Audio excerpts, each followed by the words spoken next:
आप रोज candlestick pattern को देखकर ट्रेड में एंट्री तो करते हैं, लेकिन ज़्यादातर टाइम प्रॉफिट बनाने में फेल हो जाते हैं। इसीलिए आज के वीडियो में हम चार्ट पर कैंडलस्टिक पैटर्न को आइडेंटिफाई करके सही जगह कैसे ट्रेड लेना है, इसके कुछ टेक्निक को सीखने वाले हैं। चार्ट पर बन रही हर एक कैंडल आपको मुख्य रूप से 4 इंपॉर्टेंट वैल्यू बताती है, जिसमें कैंडल किन लेवल पर ओपन होने के बाद उस कैंडल ने कौन सा हाई या फिर कौन सा लो लगाया है, और सबसे आखिर में उस कैंडल ने कहां पर क्लोजिंग की है। इन्हीं वैल्यू के ऊपर कैंडल की साइज और उसकी मूवमेंट डिपेंड होती है। कैंडल की ओपनिंग और क्लोजिंग प्राइस में जितना ज्यादा डिफरेंस होगा, कैंडल की साइज उतनी ही बड़ी या फिर छोटी होती है। अगर कैंडल ओपनिंग प्राइस से ऊपर जाकर क्लोज होती है तो इसका मतलब यहाँ बायर्स कंट्रोल में है, और अगर कैंडल की क्लोजिंग उसके ओपनिंग प्राइस के नीचे जाकर होती है तो यहाँ इस टाइम पीरियड में सेलर्स डोमिनेट कर रहे हैं। जैसे कि यहाँ इस 5 मिनट के बुलिश कैंडल ने अपने ओपनिंग प्राइस के ऊपर जाकर क्लोजिंग की है। इसका मतलब यहाँ बायर्स इन 5 मिनट के टाइम फ्रेम में अपना कंट्रोल बनाने में कामयाब हुए हैं। नेक्स्ट कैंडल भी नीचे ओपन होने के बाद फिर से ऊपर क्लोज होती है, लेकिन अगली कैंडल हायर लेवल पर ओपन होकर सीधा नीचे क्लोज कर जाती है। इसका मतलब यहाँ पहले 10 मिनट तक बायर्स का मार्केट पर कंट्रोल था, लेकिन अगले 5 मिनट में सेलर्स ने बायर्स को आउट परफॉर्म कर दिया है। तो क्या यहाँ सेलर्स पूरी तरह बायर्स पर हावी हो चुके हैं? अगर आप सिर्फ आखिरी के 5 मिनट के कैंडल की बात करेंगे तो यहाँ सेलर्स बायर्स पर हावी हैं। अब आप में से बहुत से ट्रेडर कहेंगे तो क्या अब हमें यहाँ शॉर्ट ट्रेड में एंट्री करनी चाहिए? इसका आंसर है बिल्कुल नहीं करनी चाहिए, क्योंकि अगर आप इन तीनों कैंडल को ब्लेंड करके यानी कि मिलाकर एक 15 मिनट टाइम फ्रेम की कैंडल बनाकर देखेंगे तो यहाँ जिस प्राइस लेवल पर इस कैंडल की ओपनिंग हुई थी, कैंडल की क्लोजिंग लगभग उसी लेवल के पास हो गई है। इसका मतलब यहाँ ना तो बायर्स का कंट्रोल है और ना ही सेलर्स का, क्योंकि प्राइस जिस जगह पर ओपन हुई थी वहीं आकर क्लोज हो गई है। जैसे कि इस चार्ट में प्राइस इस तरह से कंसोलिडेशन के बाद इस एरिया का लोअर लेवल पर ब्रेकडाउन करती है और चार्ट पर बियरिश इंगल्फिंग कैंडलस्टिक पैटर्न बनाती है। अब अगर इन लास्ट 2 कैंडल को आप देखेंगे तो यहाँ मार्केट में सेलर्स अपना कंट्रोल बनाने में कामयाब हो चुके हैं, जिसे देखकर बहुत से ट्रेडर यहाँ शॉर्ट ट्रेड में एंट्री करते हैं, जो कि एकदम गलत एंट्री सेटअप है। क्योंकि जब प्राइस पहली बार अपने पिछले सपोर्ट एरिया को ब्रेक करके लगभग इस लेवल तक नीचे आने के बाद रिवर्स हो जाती है तो यहाँ फ्रेश स्विंग लो बन जाता है।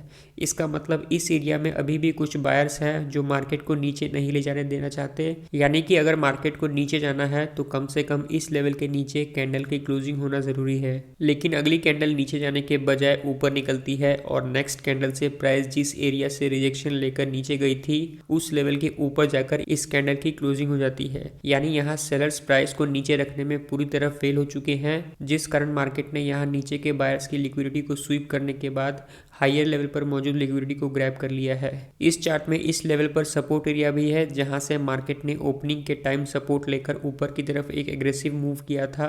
अब जब तक यह लेवल ब्रेक नहीं होगा तब तक फ्रेश सेलर यहां मार्केट में एग्रेसिव सेलिंग नहीं करेंगे। इसीलिए सिर्फ कैंडलस्टिक पैटर्न के भरोसे आप किसी भी डायरेक्शन में ट्रेड एंट्री नहीं कर सकते। अगर आप ऐसा करोगे तो आप ट्रेड में प्रॉफिट बनाने के बजाय लॉस ही करोगे। किसी भी चार्ट पर आपको बुलिश या बेरिश ट्रेंड में मुख्य रूप से यह 3 कैंडल ज़्यादातर समय नजर आएंगे, जिसमें से इस कैंडल को हम बिग बुलिश या फिर बिग बेरिश मोमेंटम कैंडल कहते हैं, जहां बायर्स और सेलर्स मार्केट में एक तरफा डोमिनेंस बनाते हैं। इसीलिए इस कैंडल को हम डोमिनेंस कैंडल भी कहते हैं। जब भी मार्केट में हाई वोलेटिलिटी के कारण स्ट्रॉन्ग मोमेंटम बनता है उस समय इस तरह की कैंडल चार्ट पर बनती है, लेकिन ज़्यादातर टाइम यह कैंडल्स रिटेल ट्रेडर को ट्रैप करने का काम करती है। जैसे कि इस निफ्टी 50 के चार्ट में ओपनिंग के थोड़े समय बाद एक बुलिश मोमेंटम कैंडल बनती है।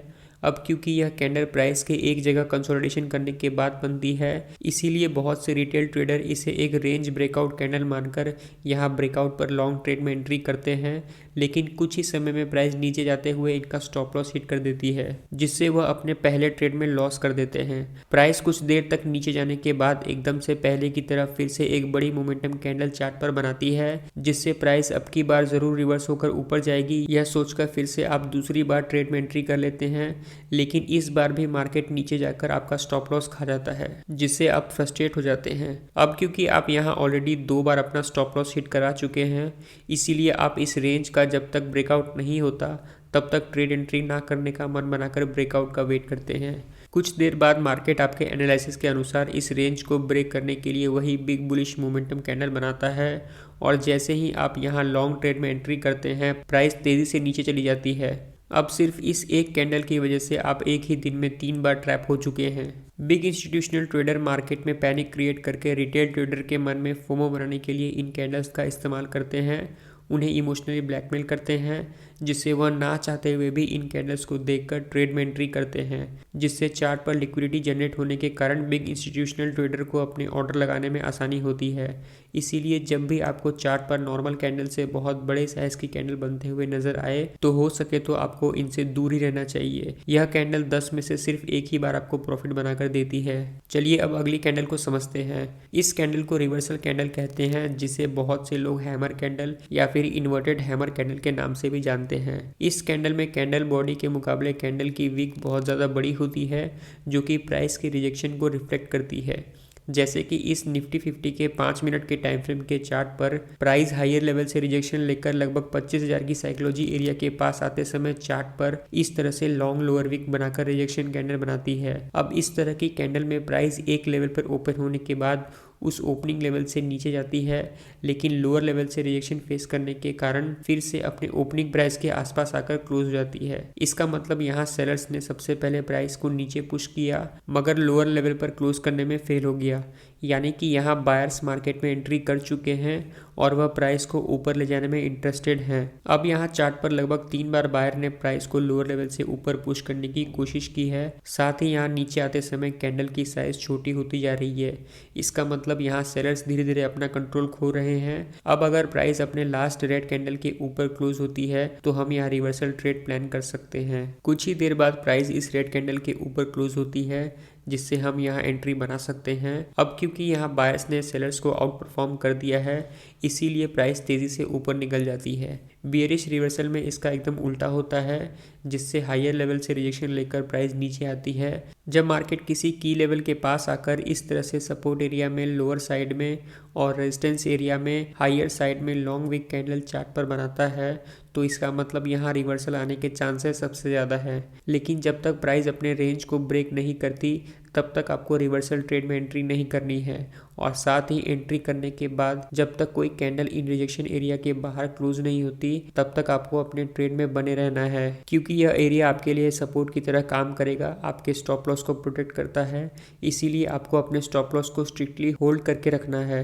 चलिए अब हमारे तीसरे कैंडलस्टिक पैटर्न को समझते हैं। इस तरह की कैंडल्स को इनडिसीजन कैंडल कहा जाता है। यह कैंडल मार्केट में चार्ट पर तब बनती है जब बायर्स और सेलर्स दोनों मार्केट की डायरेक्शन को लेकर क्लियर नहीं होते या फिर कंफ्यूजन में होते हैं। इस कैंडल में प्राइस जिस लेवल पर ओपन होती है लगभग उसी लेवल के पास आकर क्लोज हो जाती है, जिससे कैंडल की दोनों तरफ लॉन्ग विक्स बनती है और प्राइस का मूवमेंट ना के बराबर होता है। इसका मतलब यहाँ ना तो सेलर्स कंट्रोल में है और ना ही बायर्स। दोनों मार्केट की डायरेक्शन को लेकर कंफ्यूजन में रहने के कारण यह कैंडल चार्ट पर बनती है। जब भी मार्केट में एक स्ट्रॉन्ग बुलिश या फिर बेरिश मूव का एंड होने वाला होता है तो उस समय वोलेटिलिटी में कमी आने के कारण प्राइस का मोमेंटम कम होता है, जिस वजह से मार्केट एक ही एरिया में कंसोलिडेशन करने लगता है, जिससे चार्ट पर कंसोलिडेशन फेस में यह कैंडल बहुत बड़ी संख्या में बनती है। अगर चार्ट पर इस तरह से एक लॉन्ग लोअर विक के बाद उसके अपोजिट डायरेक्शन में इसी तरह से लॉन्ग अपर विक कैंडल बनती है तो यह भी एक तरह से इनडिसीजन कैंडल की तरह काम करती है, क्योंकि यहाँ दोनों कैंडल के क्लोजिंग प्राइस और कैंडल के हाई एंड लो को अगर हम मार्क करें तो हमें यहाँ इनडिसीजन कैंडल चार्ट पर बनते हुए नजर आएगी।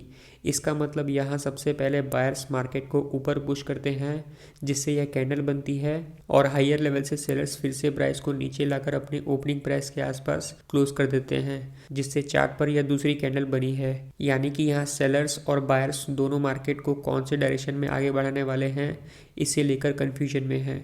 इसीलिए जब तक इस एरिया का ब्रेकआउट होकर प्राइस इसके ऊपर या नीचे क्लोज नहीं होती तब तक आपको यहाँ किसी भी डायरेक्शन में ट्रेड एंट्री करने से हमेशा बचना चाहिए। जब भी आप किसी चार्ट को देखते हैं तो यहाँ आपको प्राइस के मोमेंटम को समझने के लिए कैंडल की साइज का इस्तेमाल करना चाहिए। जैसे कि इस चार्ट में प्राइस नीचे आते समय 2 लेवल के दौरान बड़ी बड़ी कैंडल बनाकर बहुत तेज़ी से नीचे आई है, लेकिन कुछ समय बाद मोमेंटम में कमी आने के कारण कैंडल की साइज छोटी होने लगती है और साथ ही उनमें दोनों साइड में लॉन्ग विक बनती है।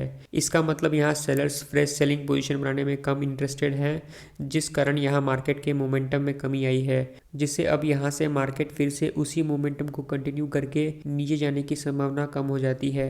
इसीलिए जब तक प्राइस इस एरिया में कुछ समय कंसोलिडेट करके फिर से इस एरिया में फ्रेश सेलर एंट्री नहीं करते तब तक यहाँ से मार्केट के नीचे जाने के चांसेस बहुत कम हैं। साथ ही यहाँ रिटेल ट्रेडर को ट्रैप करने के लिए फेक ब्रेकआउट बनने के सबसे ज़्यादा चांसेस हैं। इसीलिए आपको चार्ट पर बन रहे कैंडल्स और कैंडलस्टिक पैटर्न को देखकर उसके पीछे की बायर्स और सेलर्स की साइकोलॉजी को समझना होगा, तभी आप मार्केट में ट्रैप होने से बचोगे। अगर आपको इस वीडियो से कुछ भी सीखने को मिले, कुछ भी वैल्यू मिले तो वीडियो को लाइक कर देना और चैनल पर नए हो तो सब्सक्राइब कर देना। वीडियो देखने के लिए बहुत बहुत धन्यवाद।